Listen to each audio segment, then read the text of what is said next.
नमस्कार दोस्तों बात करते हैं उत्तर प्रदेश यूपी की सबसे बड़ी काम की महत्वपूर्ण 50 ऐसी खबरें जिसमें मौसम को लेकर काफ़ी बड़ी न्यूज़ आ रही है, उसी के साथ साथ में रोजगार को लेकर। और हाँ, आपको बता दें यूपी की बोर्ड परीक्षा में भी काफ़ी बड़ी चीज़ें देखने को मिली हैं और किसानों के लिए भी काफ़ी अच्छी खबरें आ रही हैं। सभी खबरों को जानेंगे विस्तार से। शुरू करते हैं सबसे पहली आज की बड़ी खबर से। आस्था ही नहीं, रोजगार के भी बड़े केंद्र बनेंगे अयोध्या में। काशी और मथुरा 48,000 करोड़ का आ रहा है निवेश। जी हाँ, यूपी में आस्था के बड़े केंद्र अयोध्या, काशी और मथुरा में अब रोजगार और कारोबार के लिए भी खास होने वाले हैं। जी हां, ग्राउंड ब्रेकिंग सेरेमनी में 3 जिलों में 48,000 करोड़ से अधिक का निवेश आने का रास्ता खुल गया है। तो अब यहाँ पे सिर्फ लोग दर्शन के लिए तो आएंगे, लेकिन उसके साथ ही साथ में अब रोजगार को भी और बड़ी बड़ी चीजें देखने को मिलने वाली है। इसी बात पे इस वीडियो को लाइक कर दीजिएगा। यूपी के सारे लोग लाइक नहीं किया तो लाइक जरूर से कर दीजिएगा।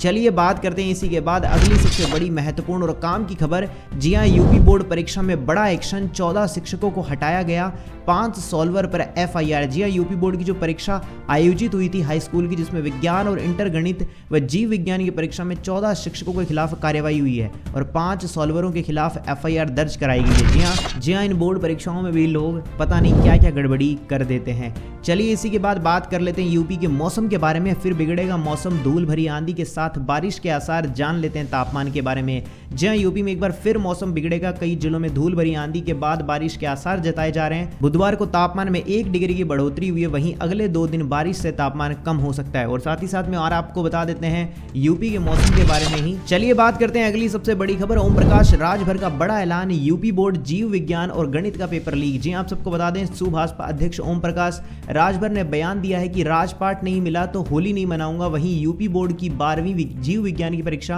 और गणित का पेपर गुरुवार को लीक हो गया। चलिए बात करते हैं अगली सबसे बड़ी खबर। किसानों के लिए अच्छी खबर, मोदी सरकार ने गेहूं खरीद को लेकर किया बड़ा ऐलान। जी हां, खाद्य सचिव ने हाल में कहा है कि पंजाब हरियाणा सीमा पर किसानों के आंदोलन से खरीद परिचालन पर कोई प्रभाव नहीं पड़ेगा। आमतौर पर गेहूं की खरीद अप्रैल से मार्च तक की जाती है। हालांकि इस साल केंद्र ने बाजार में फसल की आवक के हिसाब से राज्यों को गेहूं खरीद की अनुमति भी दी है। चलिए इसी के बाद बात करते हैं अगली बड़ी खबर। एक रेलवे के अंदर एक गजब सा मामला देखने को मिला। मेरे मामा स्टेशन मास्टर है, नहीं दूंगी जुर्माना, बिना टिकट पकड़ी गई युवती का राजधानी एक्सप्रेस में हंगामा। जी हां, ट्रेनों में बिना टिकट यात्रा करने के लिए लोग अक्सर मिल जाते हैं। चलती ट्रेन में जब लोग पकड़े जाते हैं तो तरह तरह की बहानेबाजी भी करते हैं, नजर आते हैं। ऐसे में लोगों के खिलाफ रेलवे लगातार कार्रवाई भी करती है। लेकिन ऐसा ही मामला एक देखने को मिला है जिसमें उसने कहा कि मैं रेलवे के जो स्टेशन है उस मास्टर की भांजी हूं। जी हां, वहां पर एक युवती ने एक रेलवे स्टेशन मास्टर की भांजी बताया और इसी के बाद कहा कि मैं टिकट जो यानी कि लेकर नहीं चढ़ी थी, तो कहा मैं जुर्माना नहीं दूंगी। लेकिन बाद में काफी बहसबाजी के बाद RFF को पकड़ाया गया और बाद में जुर्माना देने के बाद उसे छोड़ दिया गया।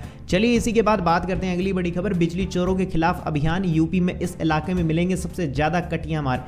जी हां, बिजली चोरों के खिलाफ अभियान चले। अभियान में बड़ी संख्या के अंदर कटिया मार पकड़े गए हैं। इन लोगों से विभाग को अच्छा खासा राजस्व भी मिला है। हजारों लोगों के खिलाफ FIR दर्ज भी कराई गई है। चलिए इसी के बाद बात कर लेते हैं अगली बड़ी खबर। मेडिकल एजुकेशन के नाम पर बड़ा फर्जीवाड़ा, बिना परीक्षा के विद्यार्थियों को बांटी गई यूनिवर्सिटी की मार्कशीट। ये तो सबसे बड़ा फर्जीवाड़ा है। जी हां, मेडिकल शिक्षा के नाम पर नंदा इंस्टीट्यूट के प्रबंधन तंत्र ने हर स्तर पर फर्जीवाड़ा किया। बिना परीक्षा कराए रेवाड़ियों की तरह कई यूनिवर्सिटीज की मार्कशीट भी वितरित कर दी। पिछले साल BSc नर्सिंग में प्रवेश लेने वाले विद्यार्थियों की अब तक परीक्षा भी नहीं कराई है। संस्थान के इस फर्जीवाड़े ने विद्यार्थियों के सपनों को ही चकनाचूर ही कर दिया है। वाकई में जब भी एडमिशन ले तो देख के ही करिया करें, क्योंकि आज के टाइम पे हर चीज बस पैसों को देख कर दी जाती है। चलिए इसी के बाद बात करते हैं अगली बड़ी खबर। रूल चेंज हो जाएंगे 1 मार्च से। जी हाँ, देश में 1 मार्च से होने जा रहे हैं सबसे बड़े बदलाव।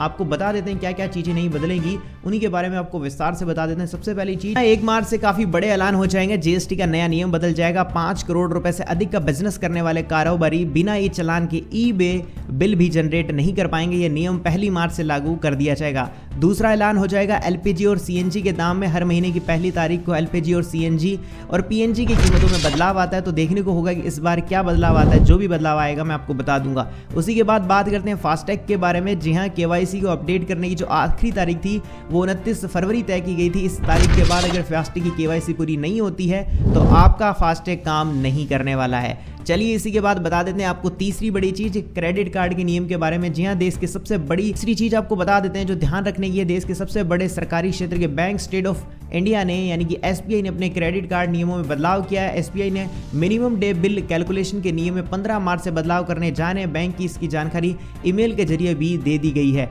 ये चीज़ें जो इंपॉर्टेंट है वो देखने को मिलेगी, जो कि 8 मार्च से ये कुछ इंपॉर्टेंट चीज़ें हैं जो आपको 1 मार्च से देखने को मिलेगी, तो इन चीज़ों का आप भी ध्यान जरूर से रखिएगा। चलिए इसी के बाद बात कर लेते हैं कि पेटीएम पेमेंट बैंक के बाद एक और बैंक पर लगा तगड़ा झटका। आरबीआई का डंडा चल गया है, लाइसेंस कर दिया गया है रद्द। ग्राहकों के पैसों का अब क्या होगा? जी आपको बता दें, पेटीएम पेमेंट बैंक के बाद अब एक और बैंक भारतीय रिजर्व बैंक की सख्ती का शिकार हुआ है। लंबे वक्त से आर्थिक संकट से जूझ रहे Sumerpur mercantile urban cooperative bank का बैंकिंग लाइसेंस कैंसिल कर दिया। यह बैंक राजस्थान के पाली में स्थित है। आरबीआई के मुताबिक इस बैंक के पास कमाई और पूंजी के पर्याप्त साधन मौजूद नहीं थे। ऐसे में ग्राहकों के हित को ध्यान में रखते हुए बैंक के लाइसेंस को रद्द करने का फैसला ले लिया गया है। चलिए इसी के बाद बात कर लेते हैं अगली बड़ी खबर। बनारस में गूंजा पहले मंदिर पहले मस्जिद। प्रशासन ने एक साथ दोनों पर चलवाया बुलडोजर।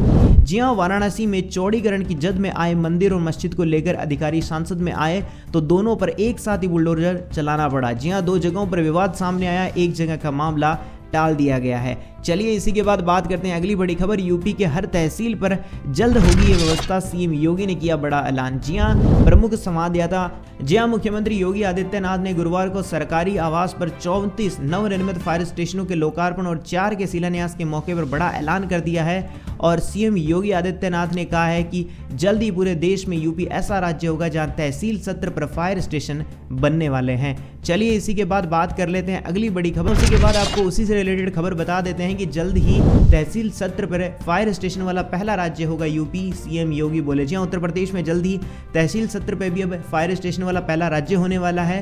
और योगी ने गुरुवार को आयोजित अग्निशमन सुरक्षा कवच के लिए 38 अग्निशामक केंद्रों का लोकार्पण भी कर दिया और उसके लिए ये बातें उन्होंने कही हैं। चलिए इसी के बाद बात करते हैं अगली बड़ी खबर। टाटा की कंपनी भी बनाएगी चिप। मोदी सरकार ने सेमीकंडक्टर के प्रोजेक्ट्स को दी है मंजूरी। जी आपको बता दें, केंद्र सरकार ने कैबिनेट की बैठक में से जुड़े 3 प्रोजेक्ट को मंजूर कर दिया है। इसके साथ केवल 1.26 लाख करोड़ के निवेश के साथ सेमीकंडक्टर की पूरी वैल्यू चेन स्थापित होने वाली है।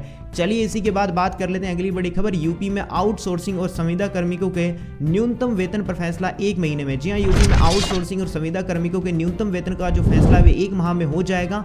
आउटसोर्सिंग में संविदा कर्मचारियों के लिए न्यूनतम वेतन सेवा नियमावली जो है वो 1 माह के अंदर निर्णय कराने की बात कही गई है।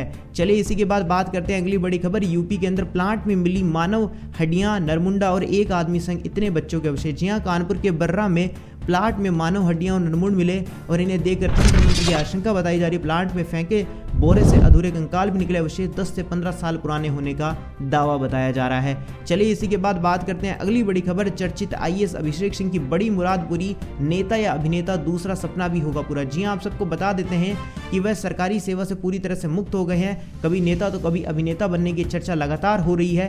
क्या है उनका दूसरा सपना जिसे वो पूरा करना चाहते हैं, वो तो अब आने वाले समय में पता चलेगा कि वो किस तरफ जाएंगे, नेता बनेंगे या फिर अभिनेता। चलिए इसी के बाद बात कर लेते हैं अगली बड़ी खबर। यूपी के इन अधिकारियों को अब 21 प्रकार का मिलेगा भत्ता, शासनादेश जारी कर दिया गया। जी हां, उत्तर प्रदेश के न्यायिक अधिकारियों को अब 21 प्रकार का भत्ता मिलेगा, जिसमें अपर मुख्य सचिव नियुक्ति एवं कार्मिक डॉक्टर देवेश चतुर्वेदी ने बुधवार को शासनादेश भी जारी कर दिया है। चलिए इसी के बाद बात कर लेते हैं अगली बड़ी खबर। 60,000 करोड़ रुपए के निवेश से 3,000 नौकरियां, इन जिलों में होंगे नए अवसर। जी हां, यूपी में ग्राउंड ब्रेकिंग सेरेमनी 4.0 के तहत उत्तर प्रदेश में फूड प्रोसेसिंग सेक्टर में 60,000 करोड़ रुपए से अधिक का निवेश से 3,000 नौकरियों के अवसर मिलने वाले हैं। चलिए इसी के बाद बात कर लेते हैं अगली बड़ी खबर। यूपी में 1.5 साल से लाखों मरीजों को बांट रहे घटिया दवा। जी हां, यूपी में 1.5 साल से लाखों मरीजों को बीपी की घटिया दवाई बांटी जा रही है। और जब जांच में दवा घटिया मिली तो उत्तर प्रदेश में 10 लाख से अधिक टैबलेट की सप्लाई हुई तो अलग अलग शहरों में बांटने के लिए भेजी। चलिए इसी के बाद बात कर देते हैं अगली बड़ी खबर। भाजपा प्रत्याशियों की पहली सूची आज या कल में हो जाएगी संभव, सीएम योगी पहुंचे हैं दिल्ली। जी हां, यूपी में हारी हुई लोकसभा सीटों पर भाजपा अपने उम्मीदवारों का ऐलान गुरुवार को देर रात या शुक्रवार को कर सकती है और दिल्ली में होने वाली बैठकों में उम्मीदवारों के नाम तय भी हो सकते हैं। चलिए इसी के बाद बात कर लेते हैं अगली बड़ी खबर।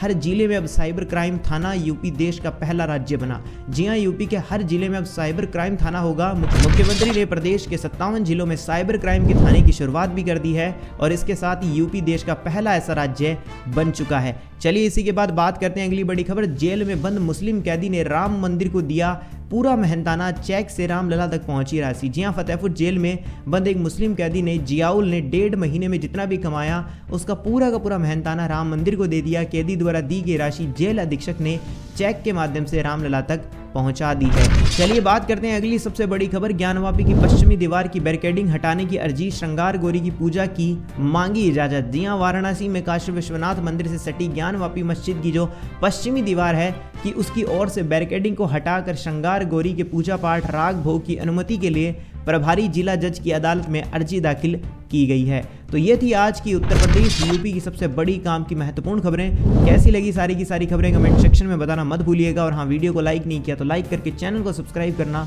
मत भूलिएगा। मिलेंगे अच्छी वीडियो के साथ, तब तक के लिए जय श्री राम, जय हिंद, वंदे मातरम।